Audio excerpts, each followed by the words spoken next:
Yo, what's up everybody? Back at it again with another video for y'all. Gotta make sure, is this blurry? No, I think it's good. I gotta make sure that you all, it's blurry to me. Oh no, it's good. Gotta make sure that you all know that Shopify returns, you have to make sure that you know how to handle returns. A lot of people don't. It's like, okay, like what do I do with this stuff if no one wants it? And you know, the quick answer to that is you give it away. Like, think about it. Okay, so you can have a return policy. So the return policy, is very clear. You can actually get one generated on the Shopify website. In a later video, I'll show you all how to do that.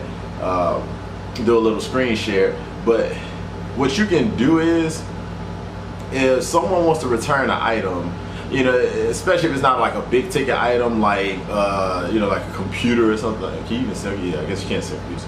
But it's like a big ticket. If it's not a big ticket item, it shouldn't be a big deal. So you can actually use your return stuff for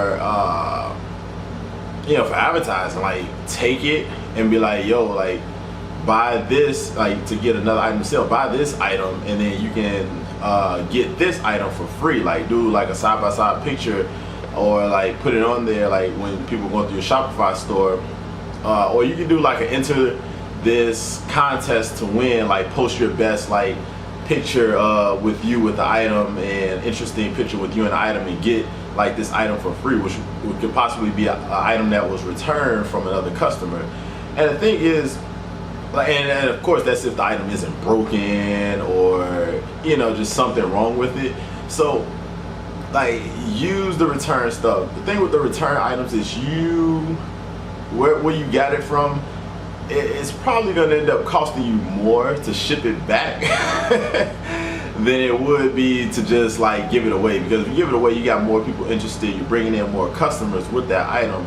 Like, return items, they're gonna return it to you, and then like, what are you gonna do with it? Like, even if it works, like, if it works perfectly, or if there's nothing really wrong with it, they just didn't want it, like, use it for something else. A lot of this stuff is probably going to be between like $5 to $50 when it comes to Shopify dropshipping. So just take that item and give it to someone else, and then that will make people love you even more, because you're like giving away this free stuff, or you're adding this stuff to this free items to their order. Like, people love getting like unexpected or just free things, period. Like, it's really, really nice to get.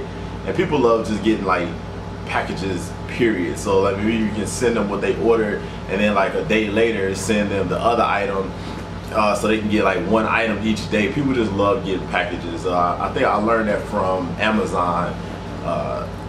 There was an article about like people's excitement for packages, whether it's like the little like wish I still had that package, but whether it's a box, whether it's in a little shipping bag or whatever, people love stuff like that. So the return items, yeah, you're gonna have to get them a refund, which is fine, but make sure also that's a 30-day thing, because some people kind of like to use stuff and then give it back. I learned that from some of my friends. Let me turn my phone off because it's interrupting my video. But yeah, some people, I learned that from some of my friends, they like to give stuff back after they've used it because they really didn't want it long term. So just do like a 30-day to kind of like reduce that. And then, also you just send them another item. If they don't like that, if you want to, keep this customer, send them another item, or send them a replacement item for that. And again, it still shouldn't cost that much. If you're not selling big ticketed items. But obviously, if you're selling big ticket items, you can probably afford it anyway. But in order to keep that customer and keep them coming back and keep them referring you to other people, make sure you give them that back, or like give them like credit towards your store. You can do all of this on Shopify, or just like being in contact with the customer, period, through email. You can literally like do anything that you want with your store as far as refunds. So just make sure you also have a refund policy and the privacy policy, all that stuff that's at the bottom.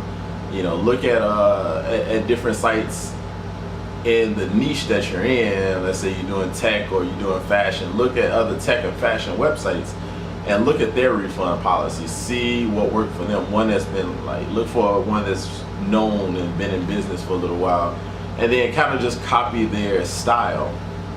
You know, and I think you'll be fine. So a lot of people don't talk about refunds when it comes to Shopify, but yeah, that's basically it. Once, if someone doesn't want it, you're basically stuck with it because you're not going to send it back to China. You're not going to send it back to whatever supplier in the US, because most likely it's going to cost you more to send that back than what the item is usually actually worth.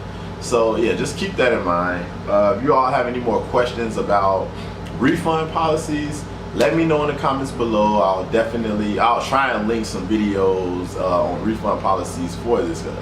Actually, again, there's like not many people talking about it, so I really don't even know. Actually, I looked up myself just to see, but I'll link like a video or two that I found on refund policies for Shopify and what you can do with the items afterwards. So that's all I have for you all today. Possibly I might do another video today. I kind of got a lot of time on my hands, so we'll see. So I'll talk to you all later, and yeah, subscribe.